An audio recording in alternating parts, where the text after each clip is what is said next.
इस ब्रह्म ज्ञान, ब्रह्म वेद रूपी अमृत का पान किया कर प्रतिदिन, अर्थात वेद रूपी अमृत का पान करने का अभिप्राय यह है कि वेदों का स्वाध्याय प्रतिदिन किया कर, वेद का अध्ययन प्रतिदिन किया कर।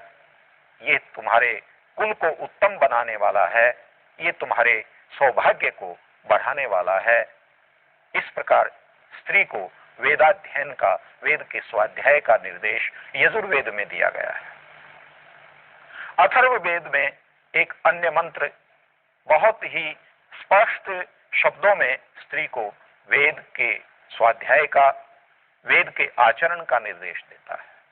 वह मंत्र है, ब्रह्मा परम युज्यताम ब्रह्म पूर्वम, ब्रह्मांततो मध्यतो ब्रह्म सर्वतः, अनाव्याधाम देवपुराम प्रपद्य, शिवा स्योना पतिलोके विराजय। हे वधू, तेरे आगे पीछे अगल बगल अर्थात चहुं ओर वेद ही वेद हो, ब्रह्म ही ब्रह्म हो। ब्रह्म का जहां ईश्वर अर्थ है वहां वेद भी अर्थ है।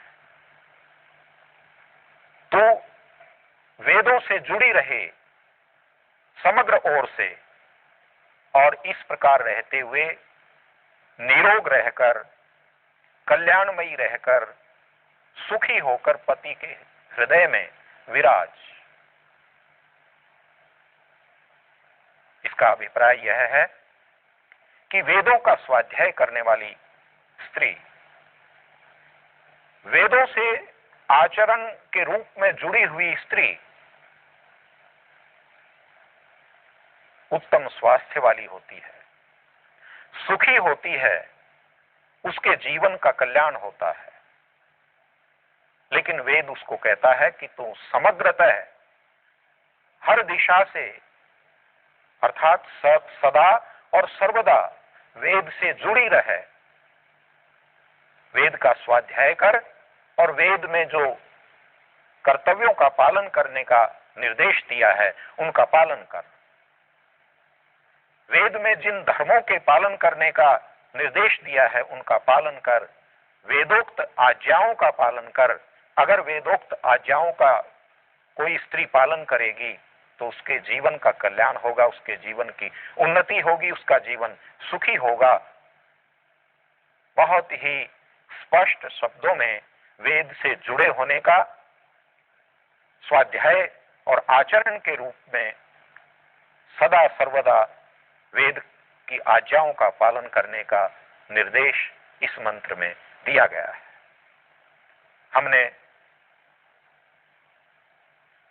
ऋग्वेद, यजुर्वेद, अथर्ववेद के मंत्रों के आधार पर यह विचार किया कि वेद स्वयं स्त्री के लिए अध्ययन के विषय में क्या कहते हैं।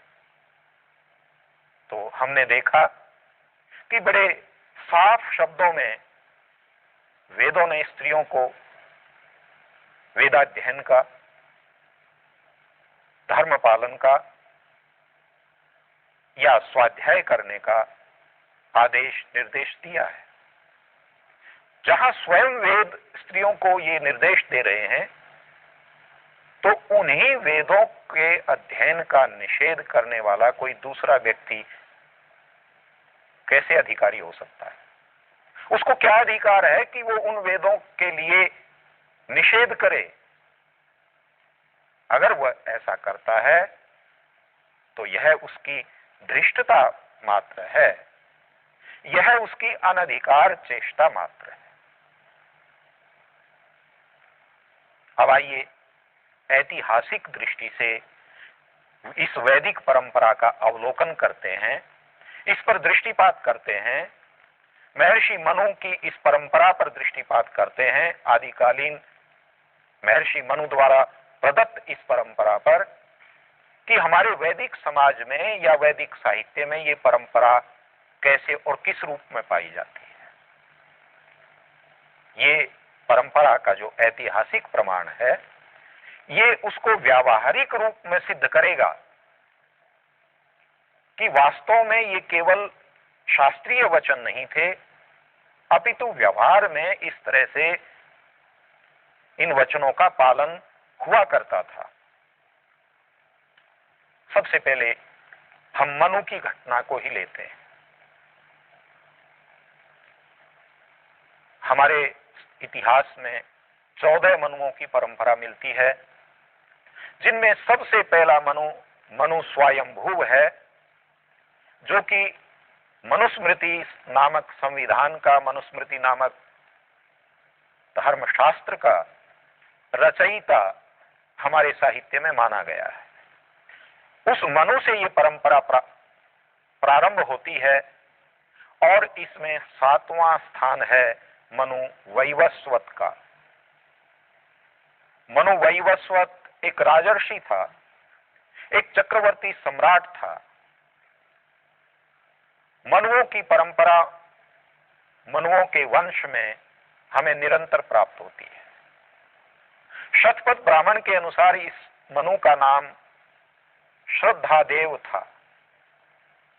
श्रद्धादेव मनु की एक घटना का वर्णन काठक ब्राह्मण में आता है कि एक दिन मनु अपनी रानी के महल में गए तो क्या देखते हैं, उन्होंने देखा कि उनकी पत्नी यज्ञानुष्ठान कर रही है और उस यज्ञ में बड़े उच्च स्वर से वेद मंत्रों का उच्चारण कर रही है। महर्षि मनु की परंपरा में यह जो उदाहरण पाया जाता है, यह मनु के निर्देशों को जहां सिद्ध करता है, वहां उसके ऊपर ऐतिहासिकता